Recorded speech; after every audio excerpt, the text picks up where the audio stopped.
சூப்பராக இருக்கும் மேம். கத்திரிக்காய் முருங்கைக்காய் போட்டு அப்படியே அப்படியே கட்டியாக இருக்கும். அது பார்க்குறதுக்கே ரொம்ப டேஸ்ட்டாக இருக்கும். நம்மளுக்கே ஆசையாக இருக்கும் சாப்பிட்லாமான்னு. ஆனால் நான் அது ஒரு வாட்டி என்ன பண்ணேன், பசங்களை நிற்க வச்சுட்டு சாப்பிட்டு பார்த்தேன் எப்படி இருக்குது சாம்பார் அப்படின்னு சொல்லிட்டு பொங்கலுக்கு அதுக்கும் சாப்பிட்டு பார்த்தேன். ரொம்ப டேஸ்ட்டாக இருக்கும். நம்ம வீட்டில் வைக்கிறதோட அப்படியே கட்டியாக எப்படி தகன்னு மின்னும். அதில் அந்த சாம்பாரோட அந்த பருப்பு தான் அதிகமாக இருக்கும். அந்த சுவையே தனியாக இருக்கும் மேம். அப்படி ஐயோ, இந்த சாம்பார் கேட்டால் எனக்கே சாப்பிடணும் போல தோணுது. நான் குக்காக தான் இருக்கிறேன் ஸ்கூலில். என் பசங்க 3 பேருமே அங்கே தான் படிக்கிறாங்க. பொங்கல் சாம்பார்னா நாங்கள் இப்போ வீட்டிலனா நம்மகிட்ட என்ன காய்கறி இருக்கோ அதை மட்டும்தான் நாங்கள் வைப்போம். ஆனால் ஸ்கூலில் அப்படி இல்லை. எனக்கு கவர்மெண்ட் எல்லாமே கொடுத்துட்றாங்க, பொருள் எல்லாமே. அதனால எந்த ஒரு பற்றாக்குறையுமே இல்லாமல் ஒழுங்காக பண்ணுறோம். நீங்கள் டேஸ்டிங் பண்ணுறீங்களா? இருக்கா? கொடுங்க மேடம், ப்ளீஸ் கொடுங்க. அடடா, வந்த இடத்துல இந்த நிகழ்ச்சியில எனக்கு இப்படி ஒரு சாம்பார் கிடைக்கும் நான் நினைக்கவே இல்லையே.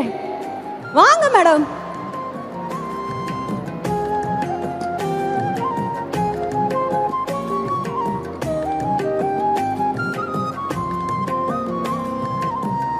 பாத்துருவோம்.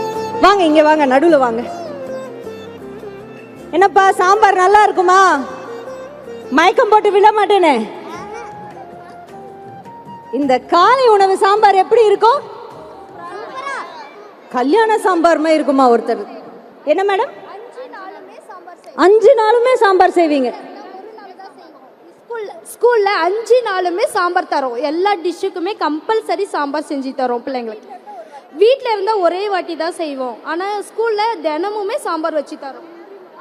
சாம்பாரே பிடிக்காதுன்னு சொன்னவங்க கூட இப்போ சாம்பார் ரொம்ப விரும்பி சாப்பிட ஆரம்பிச்சுட்டாங்க. 5 நாளுமே சாம்பார் வைக்கிறோம், சலிக்காம சாப்பிட்றாங்க மேம். மேடம் இவ்வளோ சொல்லிட்டீங்க, இந்த சாம்பாரை நான் சாப்பிட்டே பார்க்கணும் மேடம்.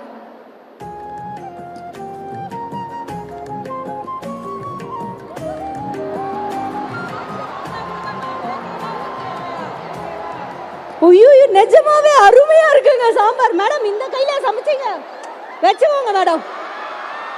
இது உங்க